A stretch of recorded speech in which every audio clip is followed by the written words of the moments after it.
Welcome to the Endless Honeymoon Podcast. I'm your host, Moshe Leggero. And I'm your other host, Natasha Casher. Is that the game we're doing? I don't know. Our child, she keeps asking me what she can change her name to. She wants to be called Pepper. That's a very dumb name. That's what I told her. I said, that's a fucking stupid name. And she cried so much when I said that. And then she told me she's really sad in her life. And I'm like, why are you sad? She's like, I'm born sad. And I'm like, but why? And she's like, because I'm not a mermaid. I call that cosplaying. That's not real. I call it cosplaying with real emotions. Mm-hmm. She's like attempting to try things. She'll do all kinds of things. She loves to like pontificate too. She'll just start like on like, Daddy, you and I, we are two who are one. Together we think but feel also in love. Always of love and time together with space time. No, she says that when it's like time for bed or you're like about to leave or something. Yeah, she goes through like adorable and then she's like, what about philosophy? Perhaps I could switch into philosophy. That'll give me 15 extra minutes. Tosh, I took her to Disneyland while you were away on another cheating on this podcast, hosting office hours. And I brought her the lifts. You put her in heels. Put her in heels, put her in stilettos. And it didn't work. It did not work. Well, it did work. I love that you think you can outsmart like Disneyland? Yeah. There is a part of me that thinks I can. I really am not a fan of Disneyland. I know you are actually, whatever it is that you have, it's like it's the same force as like racism and anti-Semitism and homophobia, but for Disneyland. It's like a deep bigotry. Thank you. It's like it's inside of your bones. Like you can't even admit that there's anything charming about a place that they call the happiest place on earth. Okay, but have you been? Well, you have been there lately.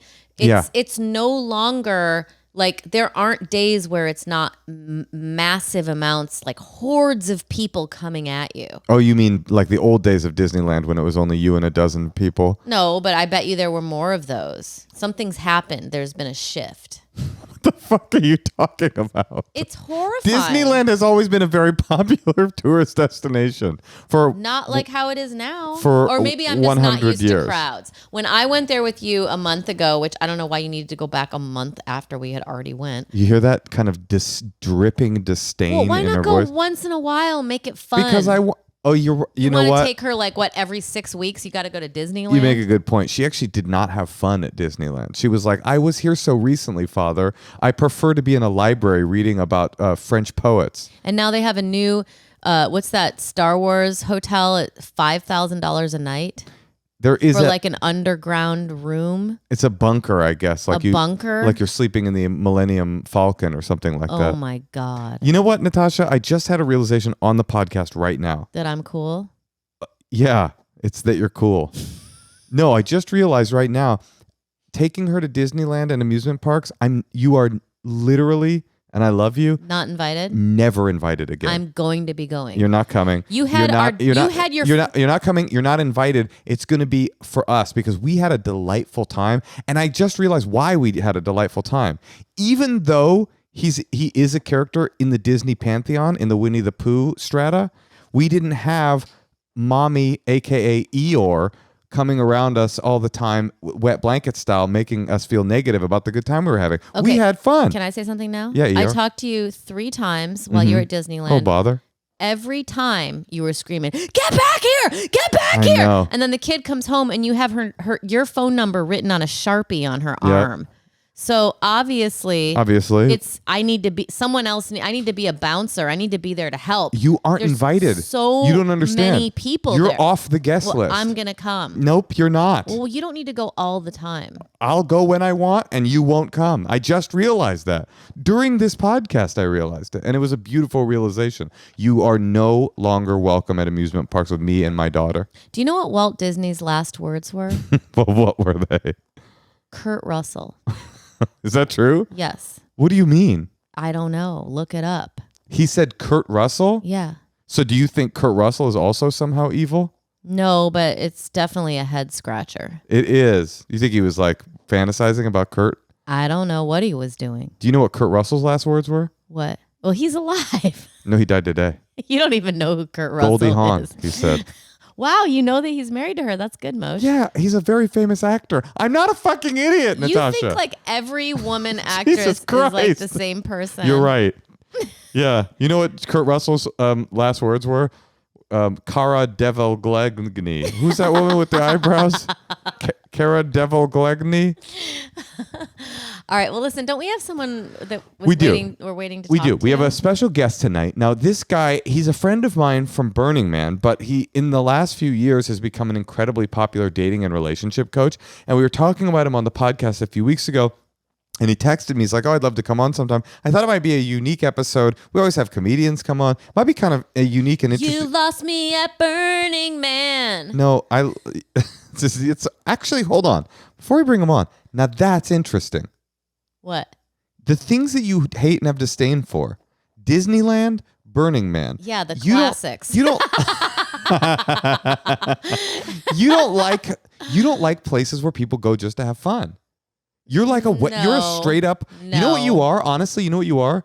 You know an adult? A mother? Yeah, you are all of those things. You know what's that thing? It's not a comforter. What's it called that you put on a bed? Over the bed? A duvet? No, it's a more common word than that. It's Oh my God. What is it? I'm not gonna let you set me up for this. Laura, our producer, do you know what that is? He's trying to do a wet blanket. You are a blanket that is dipped in water repeatedly until it becomes soggy. You're a straight up fun hating wet blanket. I just realized that. I'm not. You like are to have fun. in your way only. Yeah. You like it to be. Don't most people like to have fun in their way only? A lot of people encourage. Actually, a lot of people not only encourage others to have fun in the way they like to have fun, but also a lot of people, when they have children, encourage their children to have child fun. They go, honey, Disneyland and Burning Man are horrid places. That is so many people would agree with me. You're so judgmental. It's insane. It's totally crazy. What was your everyone at Burning Man? All children love Disneyland. Every child.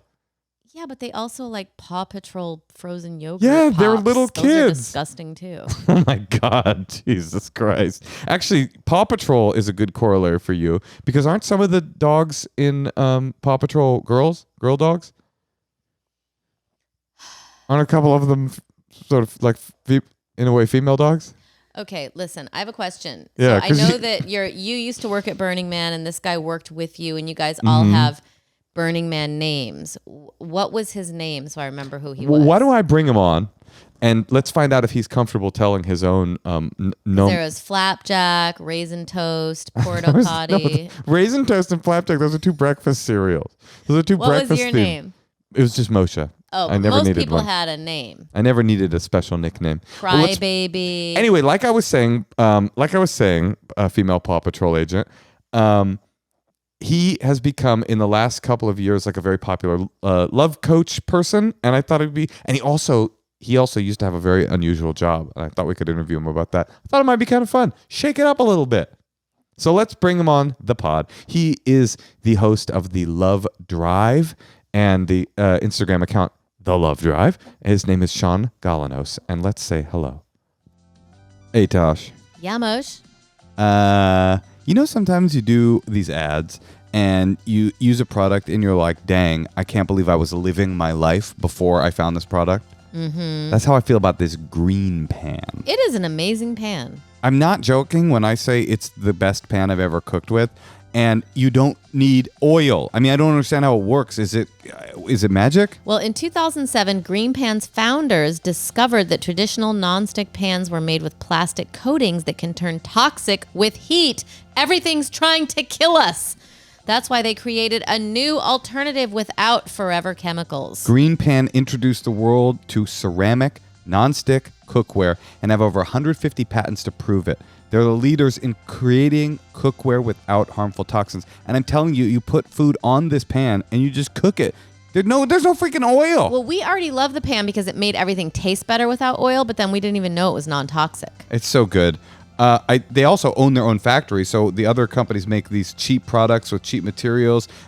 Greenpan makes sure its products live up to their standards. And they're doing everything they can to keep our world green. Greenpan uses recycled aluminium in all Oh, of you their... say aluminium? I'm You from British London. though? Oh. In all of their products, and have 50 employees dedicated to quality control, because the best thing they can do for you and the environment is to deliver a product that lasts. Anyway, we weren't joking. We said this is the coolest, best pan that we've ever cooked with. Remember that healthy cooking is about more than just the food you make. It's about the products that you cook in as well. Right now, Greenpan has an exclusive offer just for Endless Honeymoon listeners. If you go to greenpan.us and use the promo code honeymoon, you'll receive 30% off your entire order, plus free shipping on orders over $99. Whether you buy one pan or a whole set, that's 30% off. So head to greenpan.us and use our promo code honeymoon. We have to get a full set. I want this full set. I'm going to get our promo code. I'm going to use our promo code to get, we got one that they sent us. We're going to go buy some more for ourselves. Let's do it. And get our own damn discount. That's called double dipping.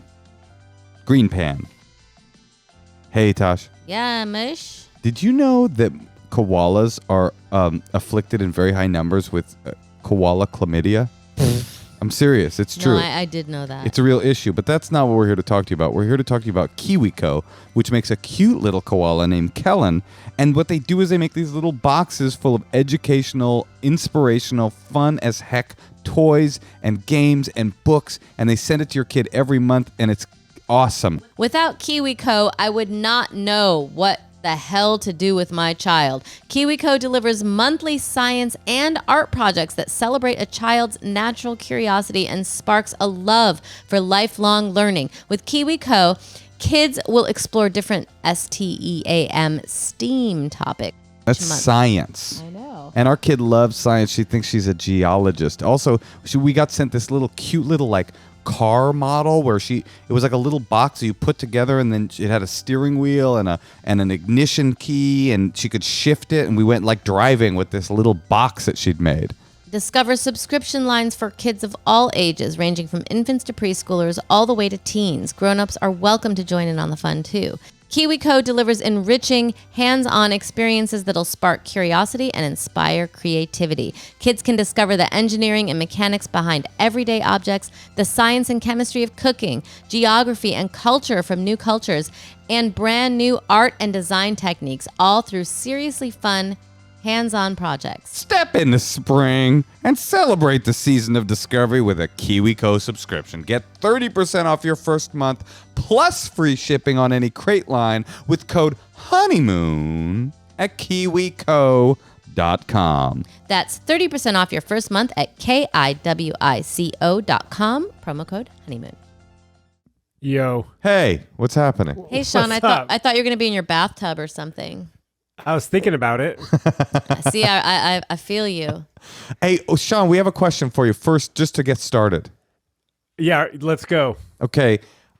Natasha, who you know has a great love and affinity for all things Burning Man, she wanted to know if you'd be comfortable sharing your playa name with us, or is that a private thing that you don't bring to the general public? No, that's good. We can do that. What's your playa name? You hear that? You hear the judgment? You hear that little sting of judgment? It's deluxe. Deluxe. What do you think, Natasha? How's that fair? Scale of 1 to 5, I'd give it a 2. A 2? That's a good one. Deluxe? Two, like one being great. No, 1 being really bad. Wait. No, it's fine. Deluxe. Okay? Deluxe is a good name. It's better than, I don't know. What are some, like, can you name a couple people that, like, what are their playa names? Some bad ones, you mean? Yeah. Do any come to mind? Good They're, ones. They're all bad. Just any of They're them. all bad. Yeah, they're all bad is what I was going to say. I think Deluxe is good. I think Crybaby is a good one. I think that's a good name. What was your friend Lily's name? I think she's just Lily. She's just Lily. Oh, well, you guys are like, let's cut this part then, because you're not. It doesn't make. I thought everyone had a playa name. No, not everybody does. Not everybody does. Oh, remember my playa name? Yes. What was it? Amy. Amy. That's right. I wanted to be called Amy. Natasha went the other direction. Wait, real quick question. Are we recording right now? Yeah, we're recording. Okay. So I can top deluxe. Yeah, what do you got? Well, my first playa name when I was a ranger was Baby Man. Why was it Baby Man? I had a girlfriend that was like her little pet name for me. Baby Man? Yeah, and when you're a ranger, you get to change your name, and I changed it to Sir Licks-a-Lot, and it got approved. Okay. And then a woman came up to me and told me it was wildly inappropriate, and so I changed it to Deluxe. Oh, they were offended. Yeah, one woman was offended. Well, okay, yes. I want to know, what's this poster behind you? Which one? The children? The main one. Yeah, the big one. What's it say there? Well, I think it says Bougereau. I think it's an artist. It's a print from the early 80s that my parents had in our house growing up. It kind of reminds me of, that's a cool story, but it does remind me of Moshe telling me that he liked Ingmar Bergman. Ingmar Bergman films when we met. She's never stopped bringing this up, Shaun. And then, because I could see you're a love master, you're talking to girls, you're zooming with them, you're like, oh, here's Bloom Blanc behind me. He's fluent in French. Oh, okay. Well, all right. That's cool. Are your parents French? My mother's French Canadian. My dad's Australian. Okay, so you're part love master, part con artist. So that that makes sense. That's a good combo. Okay, well, just because you were swindled by an Australian con artist doesn't mean Australians are con artists. That's a pretty standard stereotype. Shaun. Yeah.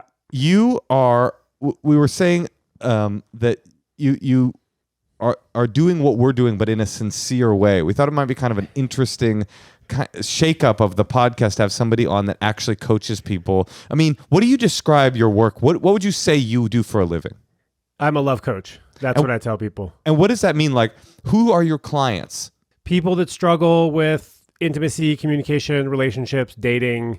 Sort of love is the whole umbrella of what we're trying to do, what you were trying to do together. More women or more men? My audience is 90% women, so are my clients. And do you think that has to do with the fact that you have you are good looking and your features are symmetrical? I'm very symmetrical. Yeah, I think that has that's part of it. The other part of it is that I talk about love and relationships in a self-aware way, and I think a lot of women wish that the people they were dating could do that too. And do you currently have a girlfriend? I don't. I don't actually talk about this publicly, but I decided to do it with you two. Oh, thank you. Oh, really? Wait, you're comfortable saying what you... Because we don't have to put this in. We could also cut it out if you don't want it to go in. It's fine. Yeah, I'm a single love coach for now. It's just that I have a lot of thirsty followers. So if you tell them that, then it gets even more intense. Oh, so you'll put out a call for love advice, and they'll say, I would like to get advice on how quickly to bed you. I get wedding or marriage proposals on a weekly basis and date. Like people ask me on dates all the time. You would say sincere marriage proposals? Probably not. They're like in Estonia or in places that I don't live. So it's not, realistic. And do you coach them one-on-one over Zoom with this French poster behind you, or are you doing classes? I'm doing a lot of courses. I'm about to do a group coaching program. I also do a little bit of one-on-one, but I don't have a lot of time for that. And do you have any results? Do people come back and say okay, I've used, because for me, what I tell my girlfriends is just don't call him back. I mean, that just seems to be the underlying, he's just not that into you. Everyone's always oh, what do? I look at this cryptic message. And it's just, the answer is, I'd say 90% of the time, just ignore him. He doesn't like you. Would you say that that's pretty much true with the women that you coach? I think that lacks a little bit of nuance. You don't say. Natasha, you think Natasha lacks nuance on her takes? Okay, so tell me. Okay, so what it boils down to a lot of the time is me teaching people how to speak up for what they want. There's a lot of people that are terrified of rejection, just absolutely terrified of it. And, they didn't see it growing up. They didn't, their parents never modeled it. They don't know how to do it. They don't know how to do it without sounding clingy or needy. They think even just having needs means they're needy, which is part of being a human, So I coach a lot of people in the courage to speak up for themselves, and then also the language to do it. And yeah, I mean, I get a lot of feedback about how useful those techniques are and how it's changed their life. Okay, Great. I have a question. Like, so you're saying a lot of the women that hit you up, or a lot of the people that hit you up, one of their biggest fears is telling someone how they feel and being rejected. Or asking someone, telling them how they feel, telling them what they want, asking them how they feel. Uh-huh. You know, like I think the people just want to know, you know, they have this official conversation, the exclusivity conversation. Instead of saying, hey, I'd love to be your girlfriend. You want to be my boyfriend, or how do you feel about me? They say, what are we? Uh-huh. Right? Instead of actually just verbalizing what it is that they want, right? But does it really change what the guy wants if you say, I really want to be your girlfriend versus, hey, what are we? Does it change what the man wants? I don't know. That's a good question. I mean, it's bolder, right? And it allows you to speak up for yourself in more than just relationships, right? This stuff translates in the workplace with family, setting boundaries. So I think it does help. I don't know if it changes the answer. It really depends on how the dude is feeling. But no, I don't think it really, it seems very intuitive. It's like, okay, let's say you're a woman, you're in a relationship. I mean, I don't know why we keep defaulting it to women, but you're saying it is 90% He says women. 90% Right. women. So let's say you're a woman, you're in a relationship with a man, you're very murky and unclear about what that man wants because he's probably being aloof on purpose so that he can continue. No, he's holding out for a hotter chick. Or whatever it is, whatever your fear is, he's being aloof and not telling you. And then you tell him, hey, I want to be your girlfriend. Do you want to be my boyfriend? And he says no. Then the good thing that's happened is that you verbalized what you wanted and you found out a clear and honest answer, and you can get the fuck out of there, as opposed to sticking around, like basically, you know, being fueled by the fumes of his almost attention. Mm-hmm. You can say, this is what I want. Give it to me. No, I'm out of here. Or hopefully I'm out of here. Yeah, and if you say, what are we? The dude could say, well, man, I love spending time with you. You know, we're great. This is good. And then he's got another 3 months. I have a question, because I always give people advice to like go out and like try to meet people that way. And Moshe's like telling me that that's not how people do it anymore. And it's all internet dating. That's like 99% of how people are meeting each other. Like, do you have any tips for people who are coming? And also we're like coming out of the pandemic. Like, do you have any tips for meeting people? Yeah, I don't think it's 99%. I think it's maybe, you know, 2.5%. Maybe Boom, 50%. Moshe. People are still getting the LA, the Village Voice and figuring out what. Going to classes, to figure drawing classes and No, stuff? you know, but just like events. Yeah. Yeah, events, friends, you know, telling your friends that you want to get set up. That I think is important. You got to put it out there. Mm-hmm. You actually have to put it out there. You can't just sit on your couch and hope that Amazon Prime is going to drop ship the next hottie. It's just not, it hasn't happened yet, you know? It's a good business idea, though. So, okay, I have a few questions, but what I really wanted to get into was people basically also, not only do you do these workshops and... We got a lot of questions for you. Well, they're your questions, but not only do you do these workshops and work with people, I want to know more about that. Like, what's one of the workshops that you're going to Europe soon to teach workshops, right? I think I'm going to do a retreat. I'm doing a couple of retreats. What happens on a retreat? Take me through a retreat. I don't know. I haven't done one yet. Well, a class. You're not going to sleep with one of the women, though, right? I'm not. No. Don't do that. That's a boundary that I have. Okay, that's good. Wait, so Shaun, what are some of the classes that you like? Who's your client? What do they say to you? And what are the classes that you teach? Like, take me through the work. Okay, I'll take you through the offerings first, and that might give you some insight onto who takes it. But I have, my most popular course is Healthy Communication, how to ask for anything and say no with love, right? Because people also struggle with saying no. Right. And so they'll say yes to shit and then just that they don't want to do, and then just be really resentful, and they'll burn out, and they won't have the space that they need to do the stuff that they want. So that's my most popular course. That's the only way I know how to act. Is what he's describing. Mm-hmm. Saying yes to something you don't want to do because of what? What are you afraid of? Wait, is that what you say? Is that how you sound, Shaun? Yeah, you could do the workshop. Because I want to please. I want to please. I'm a people pleaser. Okay, so tell Shaun, and let's have him work through Well, this. he's a man, so he doesn't. I mean, as a woman, I feel like I'm always constantly trying to please. Yeah, and I would say that you are enough just the way you are, and that you don't need to do any more. And that, in fact, it would probably be better for you to do what you want to do rather than to try to please other people. so that you can better take care of others, right? But then I have Moshe in a bad mood or mad at me because I've said true. no to him. Wait, that's not true. Shaun, maybe you can work through this with us. We get into this thing again and again in our relationship where she has said yes to something that she doesn't want to do, and then that thing comes to fruition and she is pissed off that she's doing it. And I recognize it and I go, why did you say yes to this? If you didn't want to do it, it's not pleasing me to say yes to the thing you don't want to do and then we don't enjoy doing the thing. It would be much more pleasing to me to say no to me in the first place. Do you see that kind of? Yeah, are you guys talking about sex with Moshe? No, not sexually. She lets me do anything I want to her body anytime.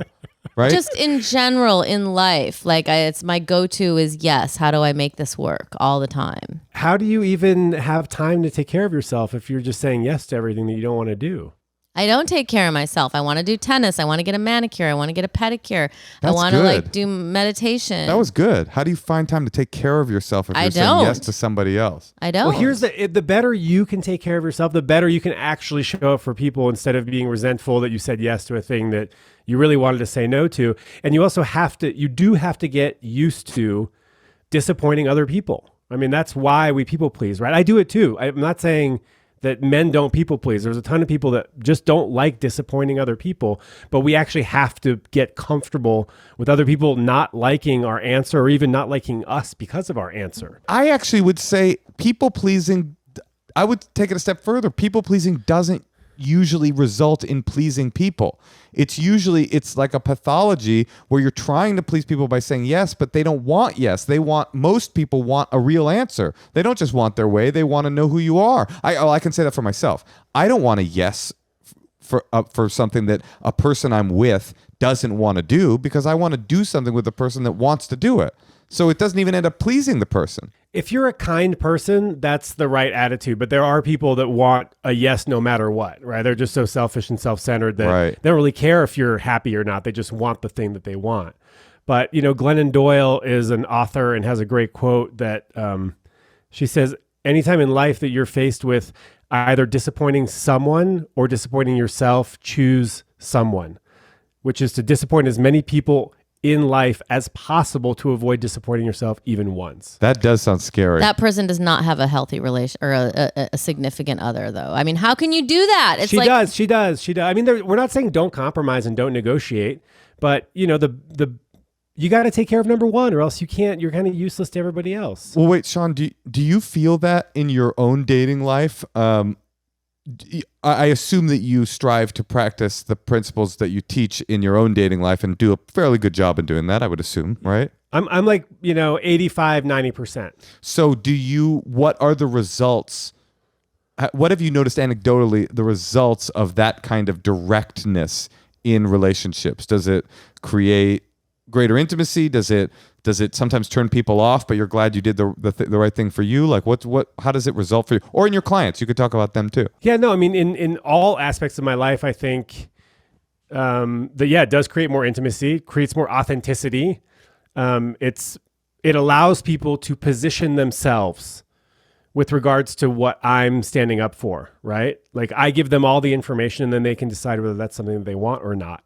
Rather than sort of masking my desires in the hopes that they'll want what I want, I'd rather just be upfront. And I also still really struggle with this sometimes. I'm not always direct. Sometimes I avoid the question or I'm a little evasive. Totally happens because we're humans. Right. I mean, it's like this interesting thing, like when you are direct, you get to interact with the person. And when you are indirect, you're having to interact with the person that the person thinks you want them to be. It's like a fake person that doesn't really even exist. I mean, I also want to say, like, people pleasing is, down at its core, it means it's people that are meaning well. So I don't want to like shit all over people pleasers. No, we're very good people. Or else you wouldn't really be people pleasing. But you could also be taking more time for yourself. That's true. I have an interesting question, and then we can get to the other people's questions. Because we were hanging out with like someone in their 20s the other day, and it was like 5 of us, and all of the other people were in their 30s and 40s. And the 20-year-old was like, "So are you guys all in closed relationships?" And we were all kind of like, yeah. But I do you notice like generationally, like do you feel like our 20-year-olds like way more open to like relationships that are open? I think so. I mean, I think the polyamorous of you, folks of your generation, and those older than us have sort of paved the way to make it more okay to say, hey, I want an open relationship. I don't want to just have sex with you for the rest of my life, and for there to be more fluidity in the types of relationship styles that are possible. What's so interesting about that, though, is that like when I married Moshe, I did think I only wanted to have sex with him for the rest of my life. But then there's why is there a but? Well, then there's like a pandemic and like 10 years go by. And then it's like, how could anyone know what they want? Well, this is a crazy reveal that you're pining for other lovers, Natasha. Hey, let me just say. Hey, he's really hot, Wait, Shaun, let me just say I learned this from my love coach. Just to be direct, anytime, say the word. I'll be in my car starting it, driving to the next woman's house. Just say the word. It seems a little bit of a fallacy to think like, oh, this is what I want. It's like, how do you know what you want? Like 5 years go by and then another variant and then like we're locked in our homes and there's nuclear war. Like, how do you know what you're going to want in 10 years? Like, I don't know. I mean, I don't think we're signing up for a life or a marriage or any situation that never changes.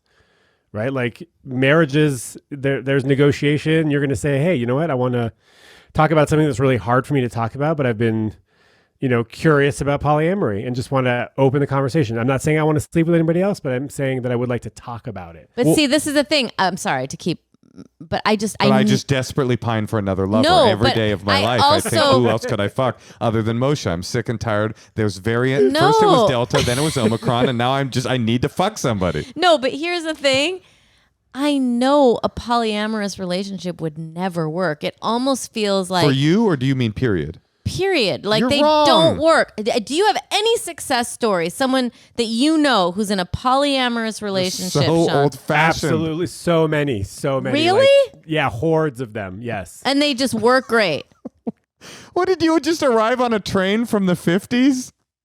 I don't know anybody who has a successful do you? Who do you know who has one? Do I know anyone in a successful polyamorous relationship? Hold on. I mean, yeah. No, you don't. Okay, all right. Oh, you do? Also you might not know that they're in an open relationship because That's people true. People don't talk about it.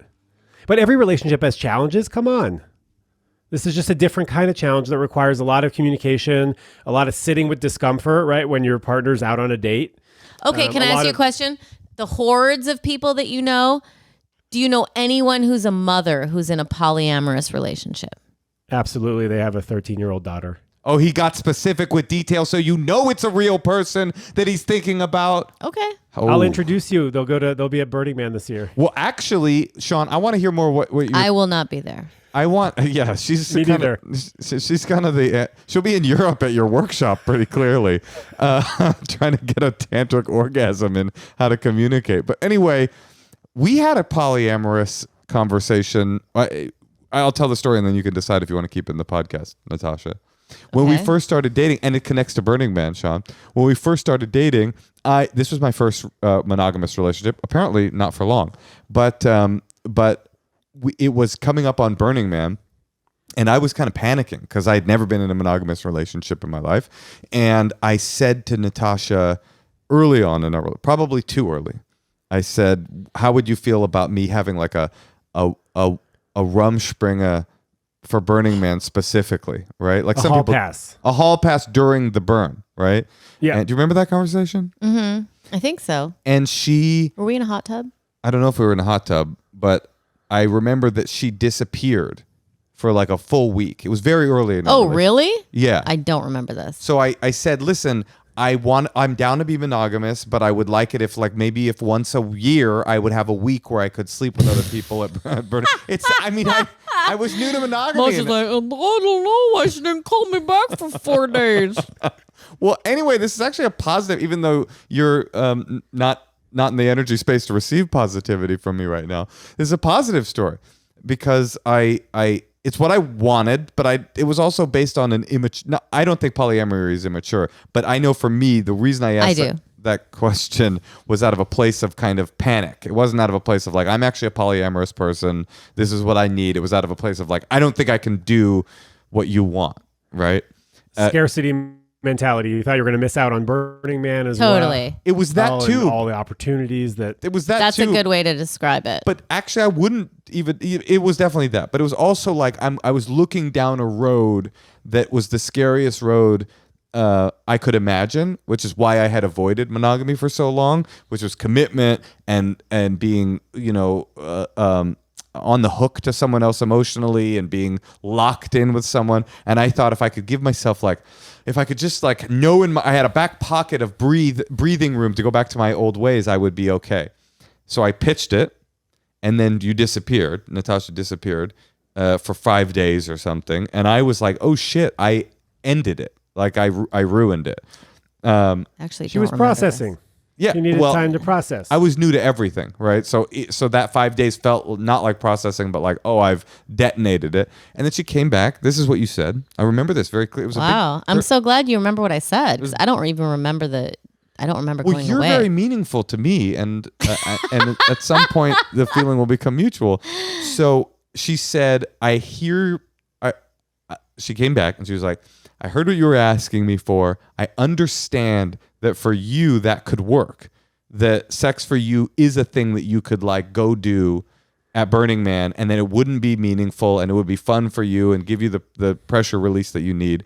But for me, sex is only interesting with somebody that I have a connection with, right? So my choices are either, go try to forge connections with people, which is like the polyamory kind of framework. Go try to hook up with people, which I'm not interested in, or sit at home not hooking up with people while you're at Burning Man gallivanting, and I'm just like, well, he does that and I don't, and neither of those sound good to me. And I was like, I heard that, it really resonated with me. It really felt true, and I was able to go to Burning Man and cheat on her duplicitously and keep that information from her. No, I was able to go, I get that. Everything you're saying makes sense to me, and I totally understand. And we've been monogamous ever since, and I've never hooked up with anybody at Burning Man since. I think that's a really beautiful response. It was very complete and earnest, and obviously made an impact on Moshe. Clearly took me 5 days to come up with it. Well, but it was really good because it wasn't judgmental about what I was asking. It was more actually what it was what you're saying, Shaun.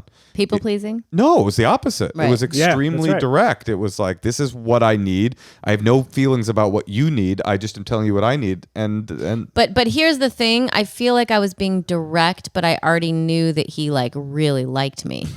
I don't really like the idea of convince, because I have a lot of friends who like guys who are not into them, and they're like, I'm just gonna be direct with him. And then they're like, okay, well, yeah, I don't really like you. Yeah, but isn't that better? Shaun, what do you think to that? Isn't that's, I guess, the big fear that your clients have, is that I'll say it and they won't be down. Yeah, and they'll leave. Yeah. And so what if they leave? Then you can go find someone who's more in alignment with your needs and your desires. Well, I guess it's hard because what I'd rather do is... You're never going to find somebody else. Right. I guess what I'd rather do instinctively is be the one to dump them. That's not... that's and then protective. If they're not into me, I'm like, okay, well, I'm just going to never call them again and delete their info from my phone. And that's not the real you, though, I'm guessing. That's sort of like your ego saying this would be better for my image, for everything, and for the story that I'm telling myself about how this relationship ended, rather than saying, wow, I spoke up about what I wanted. They don't want that. That was really hurtful and sad and devastating, and now I have to sit in, my pain for however long. It's like protective or whatever. Very, right. I have a question, Shaun. This is more sincere than I was anticipating. But Moshe and I just have all these questions about our past. No, it's not about. This one's not about me. How do you think? Do you want us to make it less sincere? We could start talking shit to you if you want. No, this is good. I like it. I would love to know about your past as a erotic massage therapist. First of all, we could talk about that for sure. I mean, that's what the one of the retreats in Europe is going to be. Wait, erotic really? massage? Mm-hmm. Wait, you're going to do erotic massage on the people? No, I'm gonna lead a retreat for couples and then also for singles, but I'm gonna be demoing with another practitioner. Hold on. Okay, Hold this just up. took a fucking hard turn, dude. I'm more interested in the leading a class on how to give erotic massage for singles, and you're really not going to fuck one of those women? I don't believe you. It's totally possible. Hey, Tosh. Hey, Moshe. You know what I love? What? I love sleeping next to you in my comfy ass Helix mattress. I love my Helix mattress too. You know, we recently slept on a non-Helix mattress. Oh my God, don't remind me. And I gotta say, Natasha did not sleep well. She sweat up a storm. I'm a Helix snob. You're a Helix gal. That's what you are. And you know why? Because we found a mattress that was perfectly suited for us. Helix Sleep has a quiz that takes just 2 minutes to complete and matches your body type and sleep preferences to the perfect mattress for you. Why would you want a mattress made for someone else? With Helix, you're getting a mattress that you know will be perfect for the way you sleep. Well, Natasha needed a mattress that was cool because she sleeps hot and often wakes up in a puddle of sweat That's and been my urine. whole life. Your Not whole the life. urine. Since she was a little girl, she was puddling that Our urine. daughter wakes up in a sweat. That's right. They both are hot sleepers. And that's why we got to get this cool mattress. And that's what me and Natasha have. We didn't get one for our daughter because we thought it'd be a good way for her to learn how to suffer through life. The point of this all is that Helix makes the best mattress we've ever slept on. And it's the best because it's for us, because we took the test on the website. Helix is awesome, but you don't need to take our word for it. Helix was awarded the #1 best overall mattress pick of 2020 and by GQ and Wired Magazine. Helix has been recommended by multiple leading chiropractors and doctors of sleep medicine as a go-to solution for improving sleep. They got a 10-year warranty, and you can try it out for 100 nights risk-free. They'll even pick it up for you if you don't love it, but we know that you will. So go to helixsleep.com/honeymoon to get $200 off. Up to $200 off all mattress orders and 2 free pillows for our listeners. Go to helixsleep.com/honeymoon. Moshe, I have a question. Yeah, Tosh? Have you ever been on a date? Oh, yeah, recently. It's going well. It was. And then all of a sudden they drop a huge deal breaker? Actually, no. She said I dropped a huge deal breaker when I was like, I'm married. Okay, well, thanks to the dating app Okcupid, you may never be in that situation again. Okcupid finds people that you're most compatible with. Yeah, like people that can keep secrets. Here's how it works. The Okcupid app learns what's important to you by asking you questions. Then the app's one-of-a-kind algorithm pairs you with people that care about what you care about, like puppies. In fact, did you know that Okcupid is the only dating app in the world that lets you filter out singles that don't care about the issues you care about? From climate change to being pro-choice to LGBTQ rights. To being extremely pro-gun. Not just that you think that the Second Amendment's important, but that you really want your partner to have a gun trained on you during the lovemaking session. It's time to find your person. Download the dating app Okcupid today. What is I don't even know what erotic massage is. You like jerk her off? I won't be jerking anybody off except for the other practitioner. Wait a second. Hold on. I got a lot of questions. Wait, the practitioner, is this a lover of yours, or are they just another hired gun that's coming in that's going to let you finger them? Yeah, exactly. I'm going to find someone who does tantric massage in Amsterdam and in Berlin, and we're going to team up and offer this retreat together. Will you know each other, or it'll be like you'll meet there? We'll meet there, and I know a lot of people, and so I'll have some friends recommend. I know a lot of people in the space, right? In relationships, sexuality, intimacy. Okay, wait a second. I had another very boring question that I was just curious about. It's not boring, but it was much more vanilla, I will say.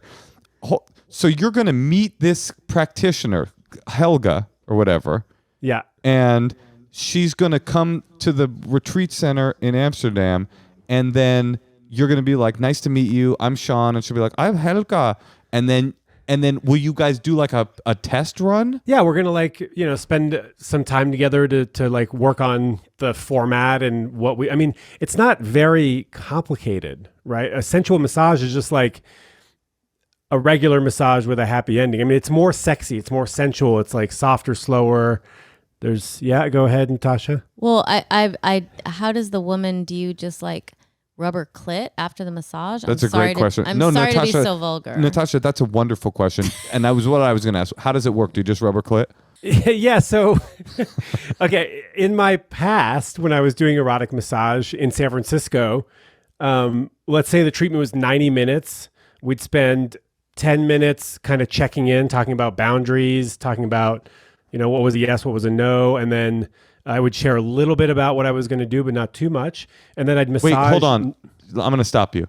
Will you take me through that check-in? Like, can we 10 minutes. Well, let's do a short version. Can we do a check-in? I'm your client, not Natasha. Okay. Yeah. I'm your client. Welcome, Moshe. Come have a seat. Thanks. I'm a little nervous. Yeah, it's okay. That's normal for you to be nervous. Do you want some lavender tea? Wait, hold on. Would you do it to a guy too? No. Ooh, so it is sexual because you're straight. It is so you sexual. don't want to do it. You don't want to give this erotic massage to a man that you're not physically attracted to.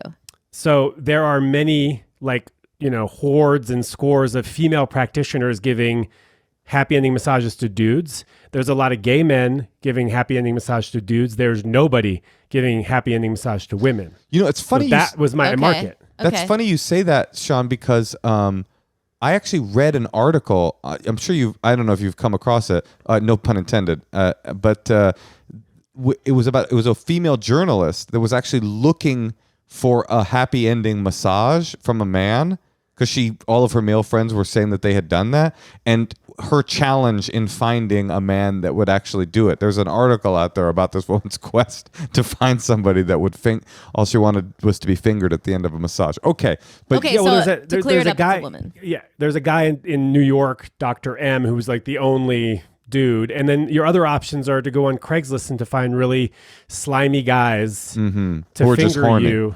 Yeah. So I wanted to offer a different experience, something that was safe and sensual and loving and had a lot of a safe container, and that would just end after 90 minutes. Okay. So, all right. So I'm the woman. Hi. Thank you for the tea. So what do we do now?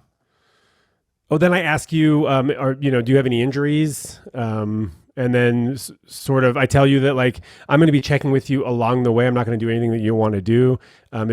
What if she's like, I'm on my period? Is that okay? That's fine. Yeah, we'll throw a towel down.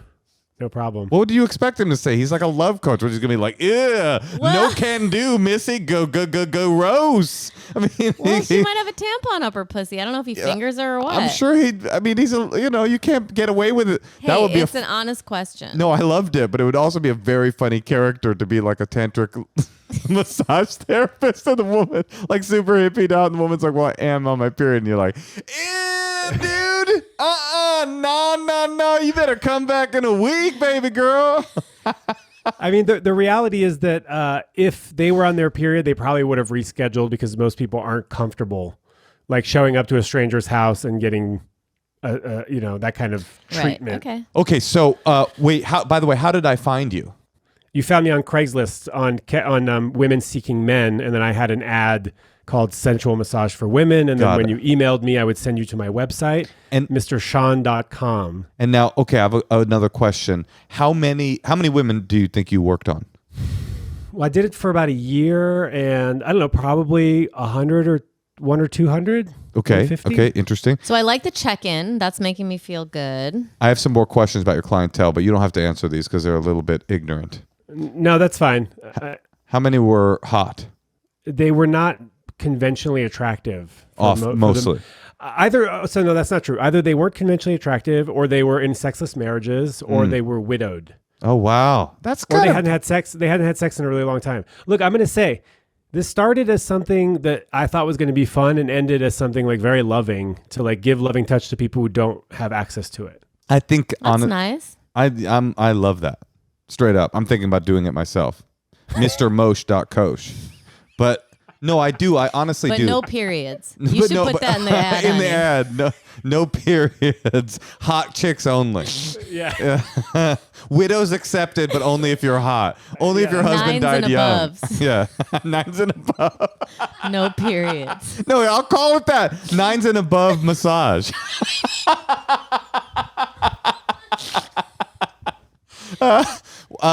Okay, no, because I once heard this podcast about this sex workers who work with the disabled, And it was such a powerful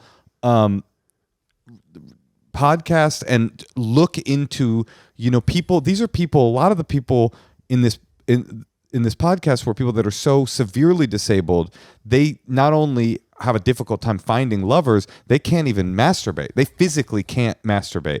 And so and then this guy was saying, like, we all think about the disabled as being sexless because it makes us feel very comfortable to look at a severely disabled person and go, oh, well, luckily he's not horny. But it's like, no, they're as horny as we are, and they have very limited access to find. So I actually, I came to laugh, and I've stayed to admire. I think that's pretty great. They might even be more horny because they don't have a relief, right? Or any way of for release. Okay, so 10-minute check-in. 10-minute check-in. Boundaries. They come Are you like? Can I put my finger up you? Like, do you ask really specific questions? No, because part of the fantasy is sort of like have you ever had a massage where you kind of wish you got like it was like massage plus, you got like just a little bit extra? No, I haven't, but I'm sure Moshe has and probably has done that. So. Well, anyway, it's been good talking to you, Shaun, and this has been a really fun conversation. I mean, I don't know any woman who's ever gotten a massage plus. And in fact, I have the opposite experience, which might be hard for you guys to understand, where I had this massage therapist, and he was always like talking about like body parts. And I remember one time he knew I was a comedian, and he was like massaging me, and he was like, oh, I just saw Amy Schumer's special. Her legs, man, her legs are so hot. And he would be like doing my legs, and just like, then he was like, yeah, I do mostly strippers, and they like to bleach their assholes. And I walked in. Inappropriate. I'm just What saying, the fuck? But I'm saying like that to me, like I want massage minus. I want like a man to give me a massage and not talk shit and not talk about body parts, because I like a man's touch because it's stronger, but I don't want to fuck them, and I don't want them to like be talking. But you're not his target demo. He's talking about lonely widows and people that are that want sensual touch and can't find it elsewhere, or for whatever reason can't find it elsewhere, right? I mean, Natasha, you need a better massage therapist. Like straight up, like that is unacceptable behavior from a massage therapist. Well, then you should tell that to Moshe, because Moshe keeps trying to bring him back, and I'm like, oh, well, I don't feel comfortable, and he's like, why? He was such a good masseuse. That's not really an accurate description of the interaction. Well, now you know why. The guy's a creep.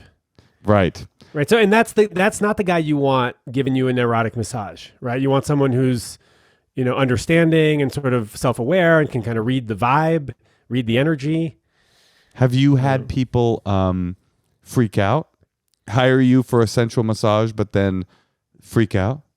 No freakouts. Only there was a few that developed like an attachment. Oh, interesting. I can imagine. That seems like it would be very easy to have transference when somebody fingers you. That's what Freud said. Freud said if you finger a client, there's almost guaranteed transference. There's transference of something. I give them an option to contact me to like talk through what, their experience or if anything comes up. So it was, there was like a hand holding experience. Okay. So you talk to them, like, because we've got questions we need to ask. Yeah, well, I want to get through some of these questions. Yeah, but this is so fascinating. Let's hear the full massage rundown. Right. Okay. So I say to you, well, it's been a long time since I've been with a man, but I'll tell you what I really like. I really like being fisted, and I really like being tickled, and I like a little like pinky in the butt kind of thing. Is that? Yeah. I mean, none of that is happening. No one's talking about what they want. They're just there for a relaxing massage experience. What are you asking them? Just like, are you comfortable touching you everywhere? Is that kind of a thing? Something like that. I mean, I just say like, I'll be checking with you along the way. So part of it is like keeping a little bit of the mystery around what's going to happen. Right. It's like the massage plus. But with a lot of check-in, and then I ask them if they have any questions about my modalities, and if they're comfortable with me taking my shirt off. Whoa, what's the shirt thing for? It's hot, dude. It's like he's trying to get repeat business. That's right. And also there is some like chest on body part. I mean, it's a sensual massage, not just a regular like, Oh, so you're rubbing your whole body on them. Now, when they say, I am curious about your modalities, do you go, well, I do the lightning tickler. I do the finger popping plus. I like to do the come hither. Are those some of your modalities? No one's ever asked me to describe the modalities. Got it. If I was sorry. No, go ahead. I was going to say, if I was a love coach, I would just be like, okay, so men like to have sex without feeling and women like to have sex with feeling. And that's just the difference. But then what? It sounds like you're a comedian, not a love coach. Well, it's just like, obviously these women are coming back. No, but men like just the ability to just be able to be like, yeah, I'm just going to jerk you off and do that. But that is the great, to me, this is like the great mystery of male-female relational dynamics. And why I've always said, like, to me, gay relationships make so much more sense because everybody's kind of clear on what they want and what they want. Not that everybody's the same, but statistically, people kind of want similar things. The crazy thing about men and women ever working as couples is that men have instincts and desires that are probably even evolutionary that are pushing them in one direction, and women have them in another direction. And you find someone and you kind of like find a balance. And and they're like, I want to go to Burning Man and see other people, and then you like don't talk to them for 5 days, and then you lay down the law and you're like, if you still want to fuck me, you can't go to Burning Man for 5 days. No, but that's exactly right. I mean, this is what do you think of this, Shaun? This was my big relational theory. I'll probably cut this out because it will sound ignorant. Basically, I've always thought when a man meets a woman that he falls in love with, he loves her so much. I'll start with a woman. When a woman meets a man she falls in love with, she enacts her instincts onto that person, like nurturing, connection, intimacy, not always monogamy, but often monogamy. So she meets a man she loves, it allows her to blossom her instincts. And a man, when he meets a woman that he loves her so much that he's like, I am willing to suppress my instincts. I'm willing to say, I will not wander. I will not go to Burning Man and fuck other people. I love you so much, I am willing to pack those things away and put love in front of those things. What do you think of that? I don't hate it. I don't either. Oh, I don't hate it. I think it's kind of it's romantic. It's probably a little overgeneralized, but sure. Yeah, well, I'm no coach. Wait, should we? I don't want to leave people hanging on the erotic massage. Like, okay, so you go through your check-in, the massage has begun, and you do what? Like a regular massage? Yeah, regular massage. Start on your belly. I'm gonna rub your back, and have you been to Esalen? Mm-hmm. Yeah, it's a little bit like the Esalen massage. Oh yeah, I've gotten really one of those. Long, slow, sensual, lots of oil.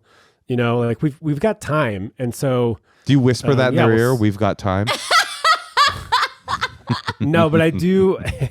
At one point, I do whisper in their ear. Can you please flip over for me? And they like that. They do like that. Yeah. Interesting. Wait, do you not start the touching, the erotic part until they flip over? I'm like playing around, but not really. There's a lot of teasing happening. Well, but you're not the target demographic. I fucking hate this. But you're not the target demo. It's not for you. It's like saying, you wouldn't like to go bungee jumping, but you're not an extreme sports person. Okay. These are people that want this. They think it's hot. Yeah. I mean, they signed up for it. This has been their fantasy. This is one of their fantasies. Although I have to say that, I didn't get a ton of repeats. Really? It was maybe like 30%, 20% would be repeats. The rest were one-timers. Huh. What do you think? How do you interpret that? Do you interpret it that the demographic only wanted to do it once, or that you're really shitty at what you do? I'm hoping it's I'm hoping it's scratched an itch. I mean, I've thought about that before. Am I really bad at this? But I don't really think I am. Based on the feedback that I got after the massages, I think it just scratched an itch. If it filled the fantasy, or now they know what that experience is like, and they moved on to something else. Mm. Okay, so then you flip them over. Take us through it. If you were just pitching it to someone. I mean, I just want to be clear that I wasn't a love coach when I was doing this. Right. This was before my love coach days. Flip them over and then, start massaging their chest, their breasts. I would, Would they moan and start getting horny? No, they were never horny the whole time, and that's what's so interesting about it. He would be 2 knuckles deep, and they would still be like, well, this is pretty nice massage. Thank you.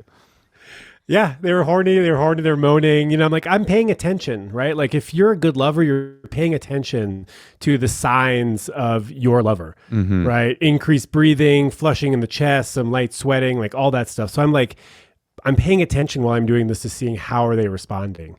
And for the most part, it's really, really favorable. And how many of them busted? Busted? Yeah, how many of them busted a fat nut? Came. Oh, maybe like what percentage? like 30 to 40, maybe. Yeah, 40. I think we found out why you didn't have a lot of repeat business, my friend.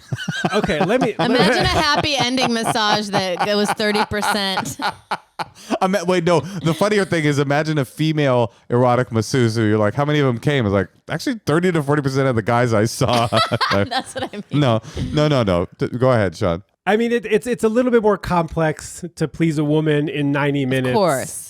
You know, like for guys, it's uptown, downtown, midtown. It's, you know, we know how it works. For women, it's a lot more complex. A lot of women don't feel as comfortable, especially for a one-time thing, especially with a stranger. Mm-hmm. It sort of feels like solving a Rubik's Cube every time. Right. And any kissing? No kissing. Yeah. No mouth stuff. No So mouth only stuff. digital. That was digital stimulation only. It said that on the website. No mouth stuff. 9s and above, Okay, so- no mouth stuff. So then at the end, people cry? They must have cried sometimes, huh? You must have seen that. There's some crying, yeah, usually with widows or with people who haven't, had this experience, who hadn't had a loving touch. I have a friend. I actually Do you massaged know a what would have been woman cool is if a widow starts crying is to whisper, I'm your husband. now. It's me. It's I'm back, baby. I'm your husband. Wait, Shaun, you were saying something. You had a friend who what? So I have a friend now who actually was writing an article about sensual massage for women and hired me and had such a beautiful experience that she ended up leaving her husband because she didn't know that somebody could touch her the way I had touched her. Whoa. Is it that now that's a funny testimonial to put on your website. I And left she my told- husband after seeing him. She told me this, and I for some reason I didn't believe her. I didn't trust her. I thought it was weird. Like I felt really uncomfortable with that information, and now we're really good friends. Well, there you go. So, Natasha, it sounds like if you really do want out of this marriage after these 2 years of pandemic, you should go to Europe and agree to be the practitioner that works with Shaun at his workshop, and you might be able to find the courage to leave me. Okay, wait. I have one more question, then we should get to the regular questions. How much did you cost? Oh, I started low. I started around, I think my first massage was $100. Uh-huh. And then at the end I was charging $400. $400. That's a lot. But you know what? Honestly, I'm thinking about the demographic of guys that are like, yeah, I'll give you a sensual massage. You're probably in the top 0.00001% of attractiveness and non-creepiness. Yeah, and also you have to consider the women that were on Craigslist were looking sort of for a casual hookup.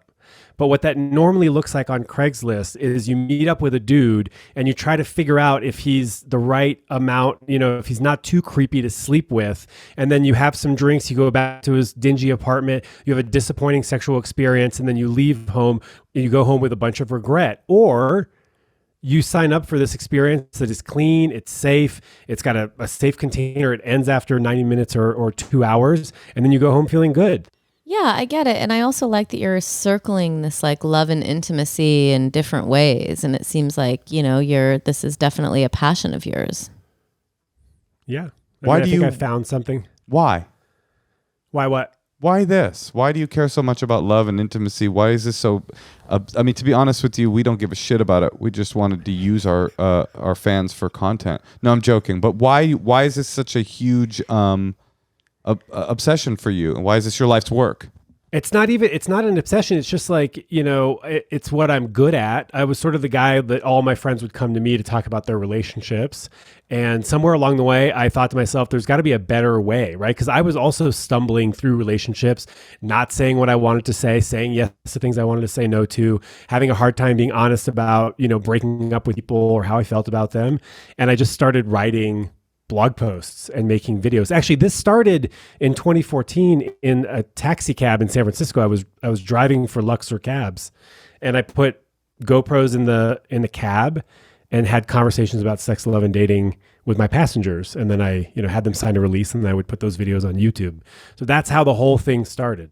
Well, let's put some of this. Let's put some of this to the test, and let's ask some questions that people asked. Well, I want to say, see what Shaun says. Yeah, I want to say, I actually have a couple of questions. No, you've already asked your questions, honey. Well, I actually have some specific questions to Shaun that we could. I'll pretend that they're in here. How about that? But I want to say that I've looked at a lot of your videos because we're friends. I look at your work, and honestly, you're very good at what you do. The advice is always very direct and very common sense, and they're good. So I definitely recommend people check it out at The Love Drive on Instagram. Right, I got the URL. It's really good. I have a couple of questions. You said that women, a lot of the time, what they're coming up with is like people pleasing stuff and the fear of being direct. What is the most common thing that men? In your experience? What's men's major malfunction? Oh, wow, that's a good question. Well, his audience is mostly women. Have you not thought about it? We can come back to that one. I got another question for you.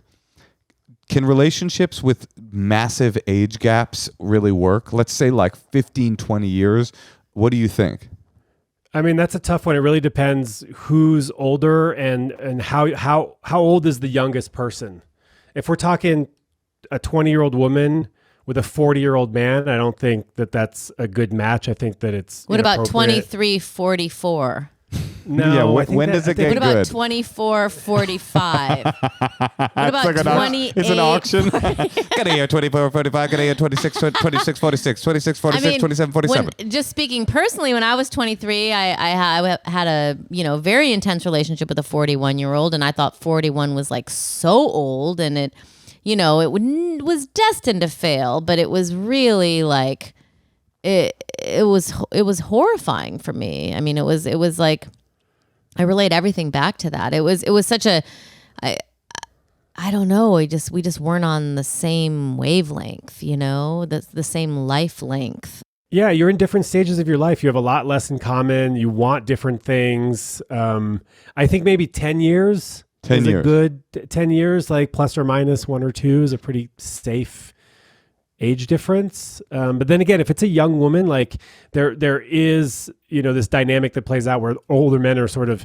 not necessarily preying, but they're choosing younger partners because they can have more control. They can sort of do whatever they want, right? They could be more influential. They can take more space in the relationship. And I think that's an important thing for women to understand who are like 30s or whatever. It's like a lot of times people think men want young women because they're hotter, but really they want them to control them.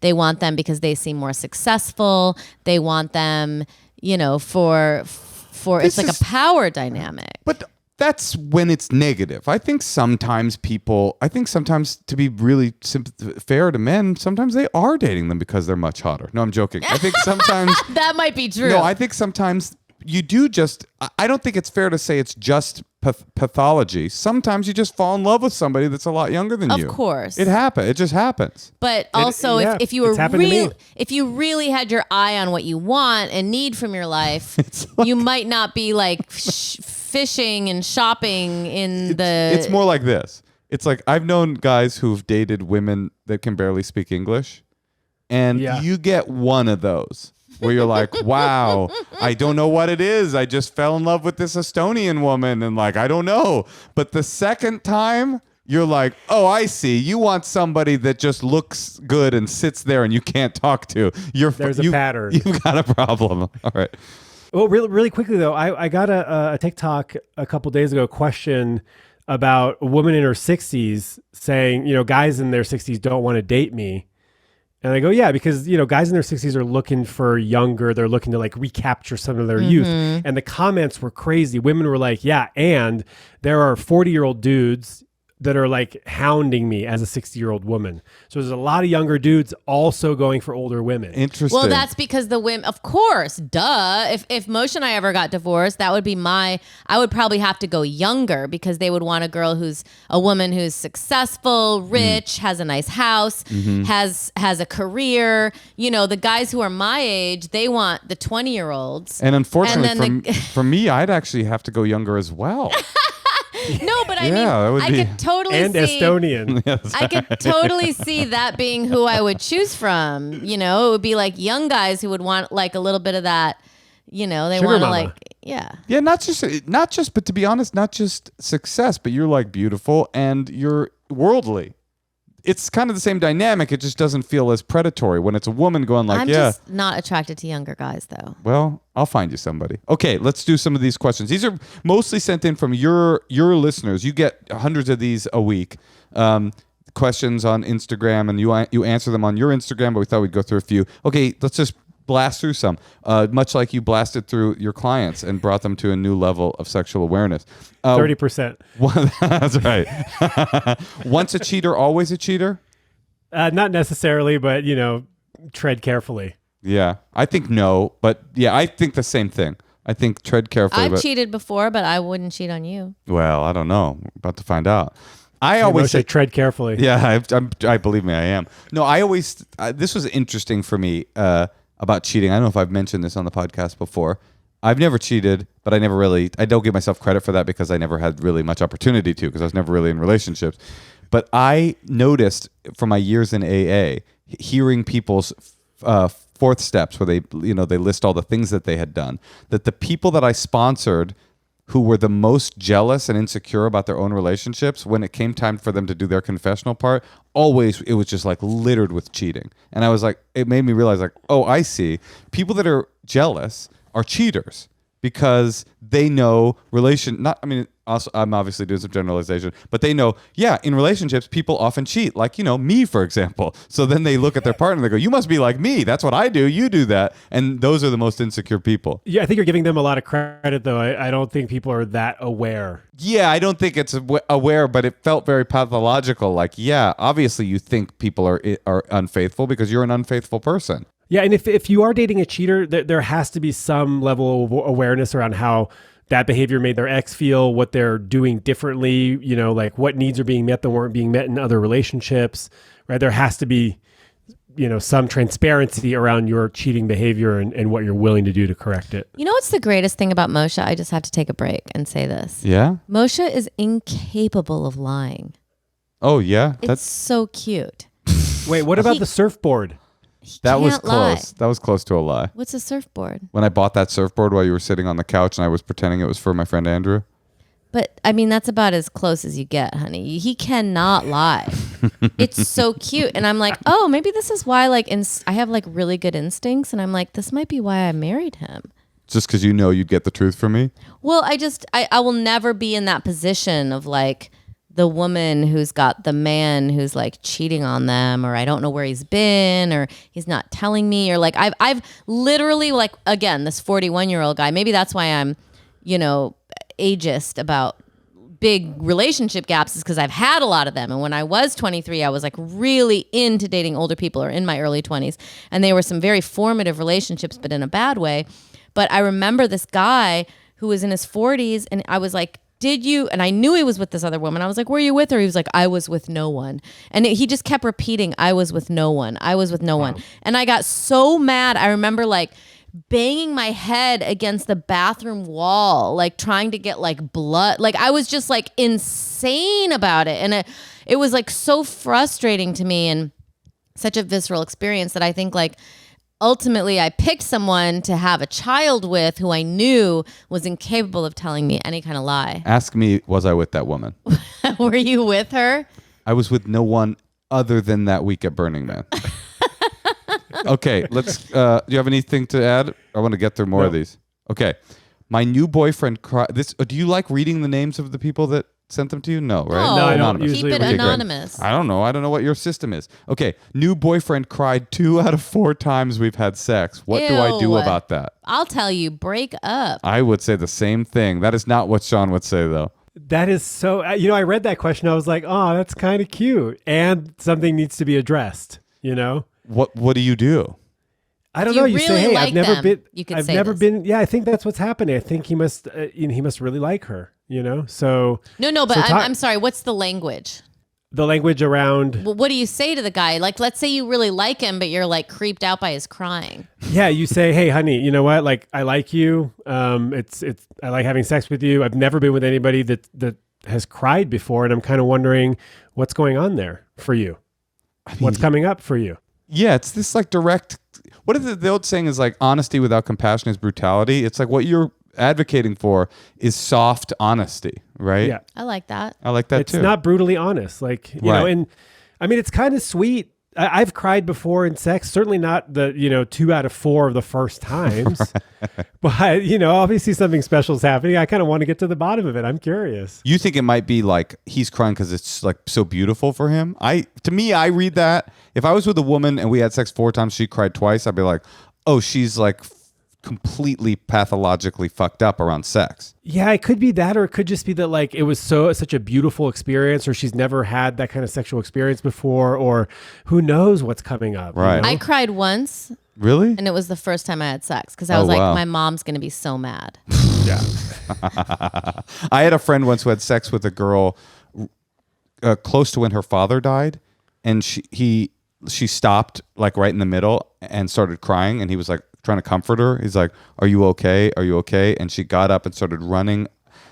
I swear to God, this is true. She started running in circles around the bed, screaming, "My father's watching me. My father's watching me." Oh my God. All right, let's move on. This one's tough. We might cut this one out because I don't. Okay. I don't want to know. 17 years together. Spouse thinks they're trans. How to process this for me and support them? Therapy. Yeah, that's exactly the correct answer. Therapy. Yeah, I mean, this happens. You This got to get a totally good happens. therapist, though. Of course, and there are therapists that are trained with this kind of stuff, and I know of couples who have found out that their partner was trans, and they've transitioned, so to speak, together, the relationship. Right. And here's a good thing right now, because of Zoom and that we've all become so accustomed to it, you really can find a therapist who is trained in this, because No matter where you live, you're saying, even if you live, like it's this an isolated isn't place. for every therapist. Right. That's a really good point. mean- And also like therapy for, this is where the rubber meets the road with your main advice, which is just like say how you feel. When something this tectonically big shifts in your relationship, you might not even know how you feel. So you have to like really process couples counseling and individual and erotic massage Definitely. for both of you. Yeah. Go to Yeah, and Shaun the Man, babymandeluxe.com.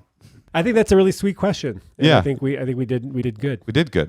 Okay. How to be confident with small breasts when everyone is getting plastic surgery?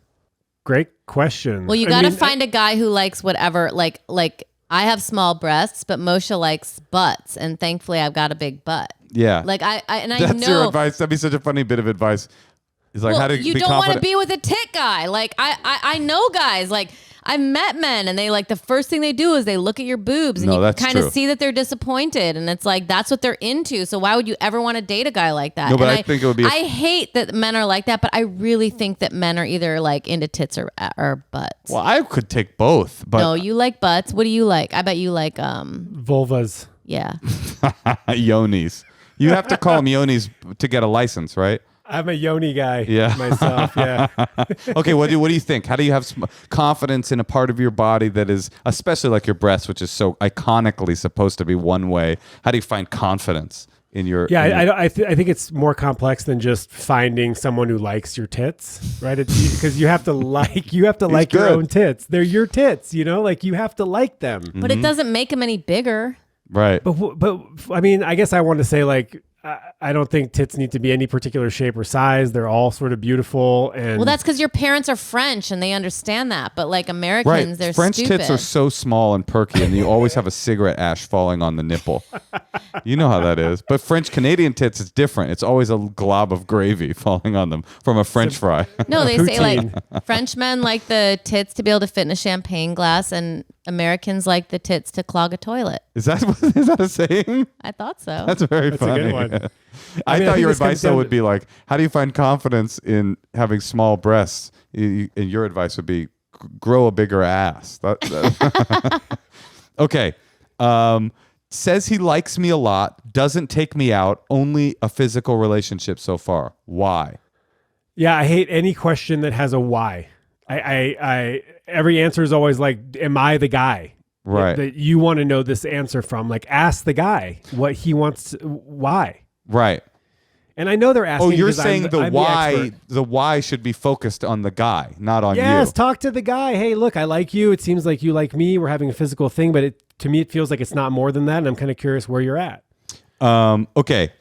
okay, this one's kind of connected. He genuinely loves me but needs to prioritize his career. Wants me to stay in his life though. Okay, I'll take this one. Yeah, he thank doesn't you. genuinely love you.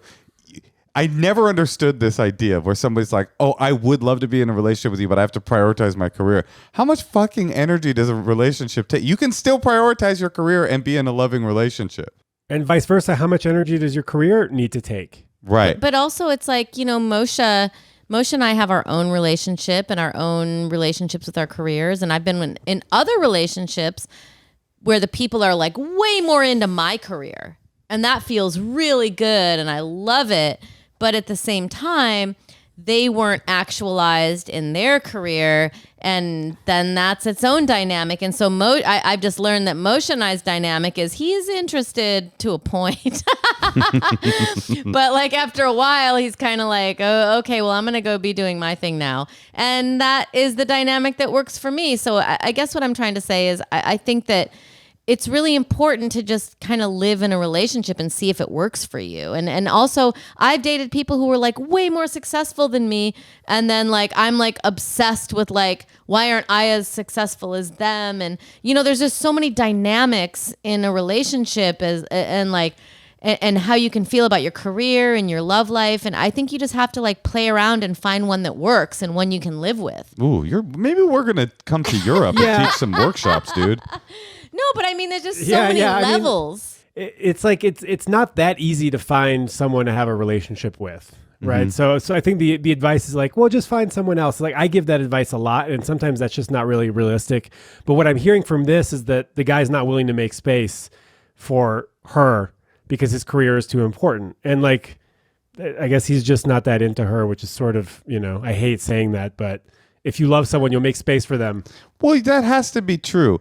I mean, that is one of the bigger relationship dynamics out there, which is that somebody is giving clear signals but not saying it directly, and someone else is choosing on purpose, willfully choosing not to pick up on those signals. Like when you say be clear, my instinct tells me that most of the women that you're telling to be clear with how they feel about a person is going to get the answer they don't want and just is scared to get the answer they know is already coming. I mean, would you agree?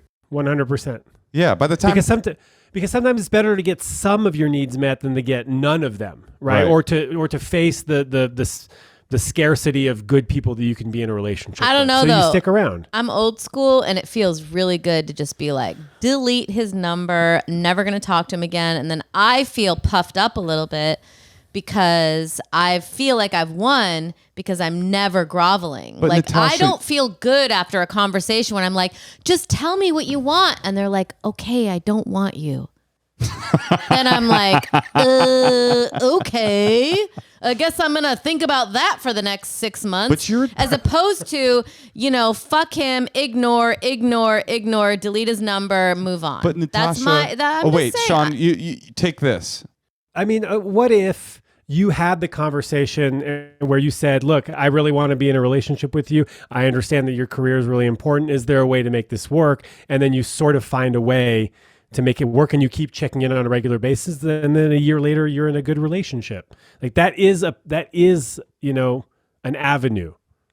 And what Shaun's talking about is open communication and communication that's like healthy, right? And what you're saying is like, you're in unhealthy. No, and I like that. I was going to say me. You're in like the top 0.00001% of self-confidence in human beings probably on earth. You're a badass entertainer that's like beautiful I'm and a boss successful. bitch. And I'm just saying you might have the option to get away with being like, fuck you, I'm out, but not everybody is in that position. People are vulnerable and don't have anyway, all right. We're getting towards the end here. We got, I think, 2 more questions. Maybe 3. Okay. 2 more, honey. We got to go. Okay, hon. Thank you for being honest with your communication. That's good. That's good. Not like, people we pleasing. told him an hour, and it's been an hour and 15 minutes. I just want to be respectful. Listen, we haven't come yet, and he's got to keep rubbing until we're done. Okay, I'll ask them all together, and you can choose what you...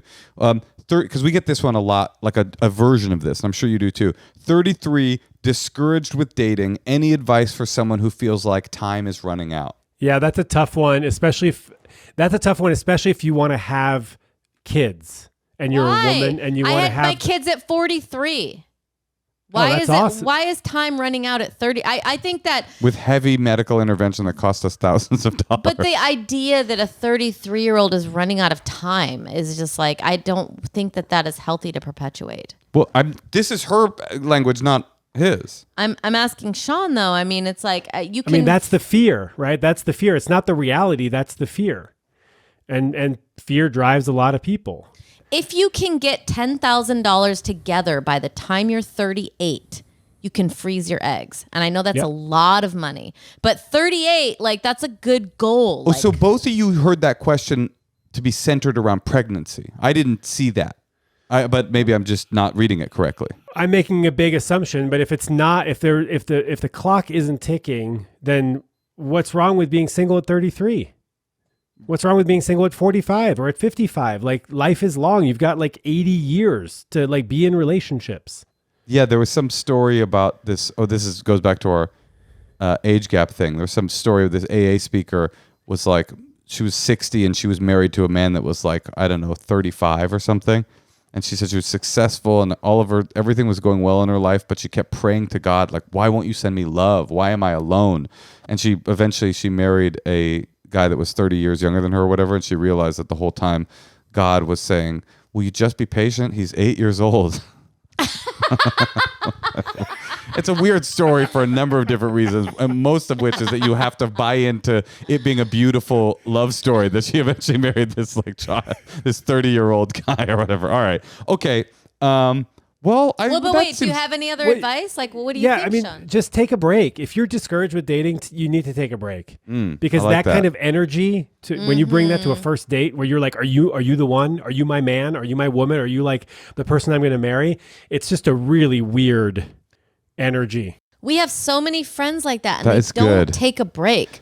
They're just like person after person after person. And you're like, weren't those last three kind of like the It's same crazy. vibe? It's like they have a dysfunction, and rather than stop and turn around to try to work on the dysfunction, they'll be like, maybe I'll try this dysfunction out on this next person and see if it doesn't affect them in the same way it's affected everybody. And what do you do during this break, Shaun? And are you in one right now? I'm not in a break. What do you do in a break? You just like, you delete the apps, right? And you stop delete looking, 'em. right? You delete the apps. And then you've got to like redo it at some point, I guess. I mean, redoing a Hinge profile takes like 4 minutes. Okay. Right. It's not like the days of Okcupid where you had to answer hundreds and hundreds of questions. You delete them and you stop like using that as a source of distraction and as a source of like, this will make me feel better, right? The ego boost that you get from matching with people and chatting with people and going on dates. And then you just live your life. Right. And if you need therapy, you go to therapy, but you live your life. Yeah. And you take a break and you stop like focusing and obsessing on finding the one for now. I have a quote that I wrote.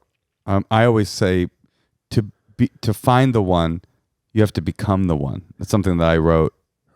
If you want to find the one, you have to be the one to find the one. That's what I always say. How about you are the one? Oh, You're Shaun. already there. No, I love that advice. Take a break. Unfollow people too. What do you think? Okay, we got to go. But people should unfollow people that they used to date too, right? I feel like there's so much psychic good point. tentacle happening with the internet. The internet always keeps you in something. Yeah, not only that, ask them to unfollow you or block them so that you can't see whether they're seeing your stories. Because that's the huge question is like, we broke up or we went on 6 dates. It's been a year later. They're still looking at my stories. Why? And my question is like, why are you even letting them? No. Here's the answer though, because people have said this to me too. When I look at people's stories, it's in a row. So when I see someone I don't care about, I'm like, bam, bam, bam, bam, bam, bam, bam, bam. I keep pressing it to get through their story. But that doesn't mean I'm trying to look at their story. But I'm he's not saying you shouldn't be following your ex and they shouldn't be following you. Okay, but when people are like, why is he following my stories? I saw that he watched my stories. But I think it's like he just pressed through it. No, He's not that's really not watching true. your stories. See, Natasha, young people are just like they're polyamorous. This also actually has emotional baggage for them. I think things are different. Things are just different. I hear you. I'm just saying every time you think someone watched your stories doesn't necessarily mean they did, because I do not watch people's stories. I skip through it and then just go in a row. So and it Instagram looks like it's been Instagram watched. should add a feature. Did they watch the whole story? Well, first of all, you don't have to go bam, bam, bam, bam, bam. You could just swipe left and it'll swipe past. What's that you say, young man? No, okay, but it still says that I watched some of it or something, right? Yeah. Your little face will pop up there in the corner. I'm just doing like if that's if I'm like at an airport and I'm so fucking bored that I'm like, okay, I guess I'll go to stories now. I guess I'll go look at all of my ex's stories. I'm just saying. No, I feel you. Sometimes I would look at an ex-lover's stories because I want to see what they're up to. Not because I want to rekindle the relationship. Like I still have positive feelings and I think about them with fondness. And so I'm curious about them. Do you think it's weird that I have an ex and every single time she goes live on Insta, I will watch the entire live feed and like I'll do the hearts the whole time, and she does it and request to be added. A lot, like multiple requests and stuff like that. Okay, I have one last question. Oh, you do? And I want to know from Shaun. I don't mean to put you on the spot, but can you think of 3 qualities that you would like in your future mate? A sense of adventure, integrity. Big titties. You got to go big titties. Are you titty man? She's got to have a pussy. For Shaun to go there, she got to have a pussy. She's got to have a pussy. Integrity, adventure. Yeah, and like I don't know. I kind of want to say fun, just funny. Funny. Funny's big. That's it. Funny's big, and will get you. It'll go a long way. Laughs at my jokes. It'll go a long way. Laughs at your jokes. Integrity. That's good. Natasha, could I ask you what's 3 qualities you want in a man? Funny. Got it. Makes their own money. Got it. Produces me a nice kid. Got it. And you know what? You want to hear my 3? Yeah. Ass, titties. You guys, Shaun, that was so awesome. And I want to encourage everybody that's listening, if you liked what Shaun had to say, which I definitely think you did and I did. Oh, yeah. Go find him on Instagram. And let's hear about his... The Love Drive. What? Oh, at the Love Drive, but like also can we hear about the seminars? Do you have anything you want to plug right now? No, just follow me on Instagram because I haven't launched them yet. I haven't even picked the dates for them, but... Heck yeah. Hit him up for an erotic massage. No, you can't do that anymore. He's out of the game, right? I'm out of the game. But you can watch him give one and learn how to give one yourself at some point in Estonia or somewhere like that. Yeah, quite possibly. This summer. Shaun, it was so good to see you. Shaun, thank you for talking to us. I hope we weren't too annoying and obnoxious. I love both of you. I'm so honored to be here. It's just, it's great. You're the best, dude. I love you. Ooh, okay. Wait, one quick question. Yeah? Do you think Burning Man is appropriate for a 4-year-old? Sure. Oh man. Hell yeah. Yeah. Maybe in Kidsville though. I think you probably want to be in Kidsville. Yeah, I've already mentioned it to her. She's not coming. But I mean, why would you think that he would possibly be your ally in that question? Because every time I ask someone, like they always agree with me. So I'm like, oh, maybe your friend from Burning Man will also tell you it's a bad idea. Just don't step in the hole. And that is clear communication, Shaun. I asked other people; they disagree with me, so I'm going to see maybe he will agree with me, and then anyway, that was awesome. Thank you for joining us. Thank you, Shaun. I love you guys. Thank you. Love you too. See you soon. Bye bye. Ciao.